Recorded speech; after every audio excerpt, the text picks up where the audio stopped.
मौसम से जुड़ी है। दिल्ली समेत उत्तर भारत में शीतलहर का कहर लगातार जारी। उत्तर प्रदेश में ठंड का डबल अटैक देखा जा रहा है, तो शीतलहर के साथ कोहरे ने भी लोगों की मुसीबतें बढ़ा दी है। दिल्ली एनसीआर समेत यूपी में घने कोहरे की चादर देखी जा रही है, तो कई इलाकों में लो विजिबिलिटी से थमी वाहनों की रफ्तार, बर्फीली हवाओं की वजह से बढ़ी ठंड। तो मौसम विभाग ने जारी किया पाला गिरने की चेतावनी। ठंड से बचने के लिए लोग ले रहे अलाव का सहारा। तो ये बड़ी जानकारी आपको बता रहे हैं। दिल्ली समेत उत्तर भारत में शीतलहर का जो कहर है वो देखने को मिल रहा है। तो उत्तर प्रदेश में ठंड का डबल अटैक जारी है।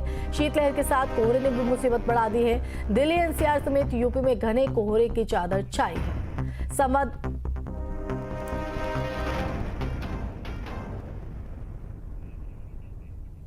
और रायबरेली से हमारे संवाददाता अमरीश पटेल और सोनू अरोड़ा गाजियाबाद से हमारे संवाददाता जुड़ गए हैं। सबसे पहले सोनू आपका रुख कर लेते हैं, गाजियाबाद से क्या तस्वीर सामने आ रही, क्योंकि शीतलहर के साथ कोहरे ने लोगों की मुसीबत बढ़ाए हुए है, वहां क्या तस्वीर है?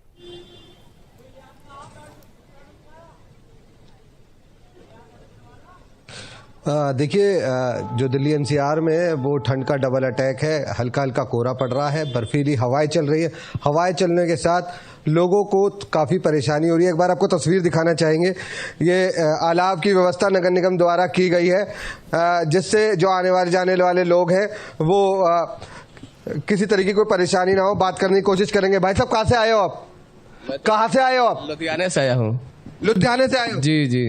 ठंड तो बहुत ज्यादा है। हाँ जी है। रैन बसेरे में रुके हुए? हाँ जी। व्यवस्था कैसी है? व्यवस्था बढ़िया है, कम्बल उम्बल सब मिल। देखिए, आपको दिखाना चाहूंगा नगर निगम की तरफ से हाईटेक ये रैन बसेरा बनाया गया है। आप तस्वीरों में देखिए। एक बार रैन बसेरे के अंदर जाने की कोशिश करेंगे, किस तरीके के इंतजाम नगर निगम द्वारा किए गए हैं। एक बार बात करेंगे।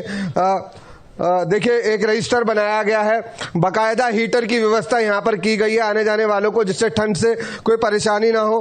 कितने लोग आज इस तरह रैन बसेरे में रुके हुए हैं? सर, आज 9 आदमी थे और रोजाना कभी 17 कभी 15 ऐसे रुकते हैं रोली।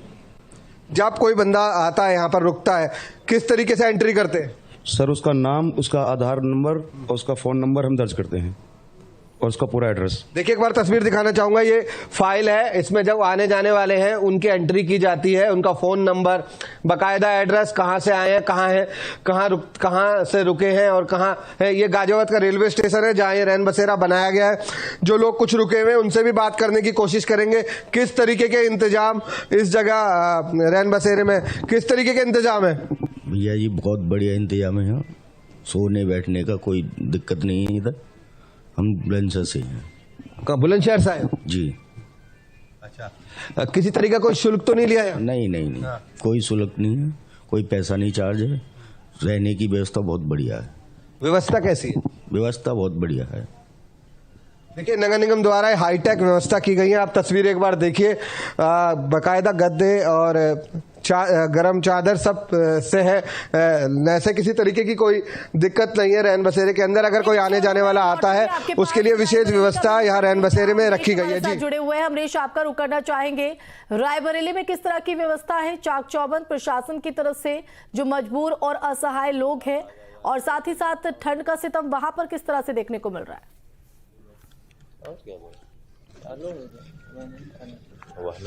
सिग्नल नहीं पा रहे। जी, अगर रायबरेली की बात करें तो रायबरेली में रेलवे स्टेशन, बस स्टॉप और जिला अस्पताल में प्रशासन की तरफ से जो है व्यवस्था अलाव की गई है। इसके अलावा रैन बसेरे की व्यवस्था की गई है। हर जगह प्रशासन की तरफ से जो सरकार की जो सेवाएं हैं वो उपलब्ध कराई जा रही हैं। लेकिन जिस तरीके से ठंड देखने को मिल रही है उसका असर ग्रामीण इलाकों से लेकर शहर तक देखने को मिल रहा है। लोग घरों से देर में बाहर निकल रहे हैं, अपनी दुकानों को देर में खोल रहे हैं, क्योंकि ठंड काफ़ी है और कोहरे के चलते जो लोग वाहन लेकर के चलते हैं उनको दिक्कतें हो रही हैं।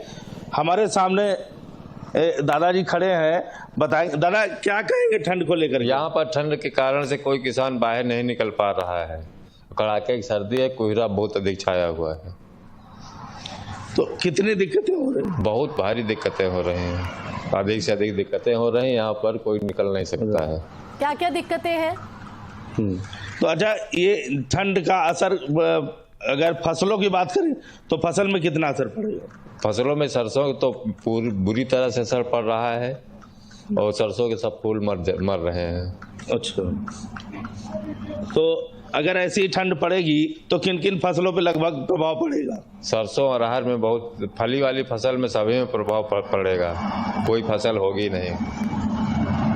अच्छा, तो भैया क्या कहेंगे, ठंड में आप लोग गाड़ी चलाते हैं, कितनी दिक्कतें हो रही ठंड? बहुत ज़्यादा दिक्कत हो रही है, बहुत ज़्यादा ठंडी पड़ रही है। जब पूछिएगा क्या क्या दिक्कतें हो रही है, और जैसा कि आप बता रहे हैं कि गाड़ी चलाते क्या हो रहा? अरे बहुत दिक्कत, गाड़ी चलाने में दिक्कत, दिखा नहीं पड़त कोई रम दिक्कतें तो। गाड़ी जब चलाते हैं सड़कों पर तो कोहरे में किस तरह की दिक्कत होती है? अरे गाड़ी चलाने में बहुत दिक्कत पड़ रही है, दिखता नहीं आगे को। तो कोई व्यवस्था तो निश्चित तौर पर बिल्कुल जाहिर तौर पर हो रही है, ठंड का डबल अटैक इस बार, क्योंकि ठिठुरन बढ़ रही है, तो साथ ही साथ जो लोग घरों से काम के लिए निकल रहे हैं उन्हें भी सड़कों पर जो है मुसीबत का सामना करना पड़ रहा है, क्योंकि सुबह के वक्त विजिबिलिटी बेहद कम होती है और यही वजह है कि कोहरे के चलते रफ्तार भी जो है धीमी पड़ते दिखाई पड़ रही है। सोनू, एक बार फिर से आपका रुख करना चाहेंगे, रैन बसेरों की तो आपने व्यवस्था दिखाई कि किस तरह से वहां पर चाक चौबंद व्यवस्था है, पूरी सुविधाएं दी जा रही है, लेकिन कुछ लोग ऐसे भी होते हैं जिन्हें रैन बसेरों के बारे में जानकारी नहीं होती, वो फुटपाथ पर ही गुजर बसर कर रहे होते हैं, या फिर जरूरी काम से अपने घर से बाहर निकलने वाले लोग जो अपनी रोजमर्रा की जिंदगी से जुड़ी आजीविका के लिए बाहर निकलते हैं। ऐसे लोगों की किस तरह की व्यवस्था है, अलाव की बात हो या फिर जो रफ्तार देखी जा रही है वो भी धीमी पड़ती हुई नजर आ रही है, इसको लेकर प्रशासन की तरफ से क्या कुछ कदम?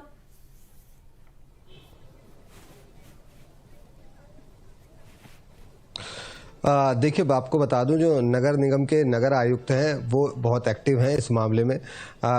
जैसे ही जिलाधिकारी ने आदेश दिए, आदेश के बाद तुरंत जो लोग सड़कों पर सोते हैं उनको बकायदा जो ऑटो के द्वारा रैन बसेरे में भेजा जाता है, जिससे जो लोग सड़कों पर ना सोएं, जिनके आशियाने नहीं होते वो सर्द रातों में अपनी रातें सड़कों पर गुजारते हैं, उनके लिए विशेष व्यवस्था की गई है नगर निगम की तरफ से कि जो लोग सड़कों पर ना सोए, क्योंकि ठंड बहुत ज्यादा है।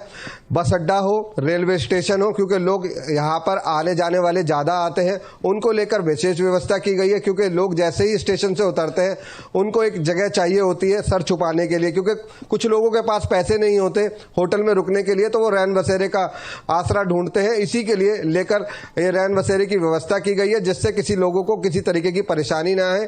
खुद नगर आयुक्त रात को निकलते हैं और रैन बसेरे का एक बार जायजा लेते हैं, किसी तरीके की कोई परेशानी ना हो। जैसे मैंने आपको दिखाया, बहुत से रैन बसेरे में हीटर की व्यवस्था नहीं होती, ये हाईटेक रैन बसेरा जिसमें हीटर की व्यवस्था भी है, मनोरंजन के लिए टीवी भी लगाए गए हैं, कंबल दिए गए हैं, गद्दे दिए गए हैं, मैंने आने जाने वालों को किसी तरह की कोई परेशानी ना हो उसको लेकर विशेष प्रबंध नगर निगम के द्वारा किए गए हैं। जी चलिए, बहुत शुक्रिया सोनू और अमरीश, आप दोनों का ही तमाम जानकारी देने के लिए।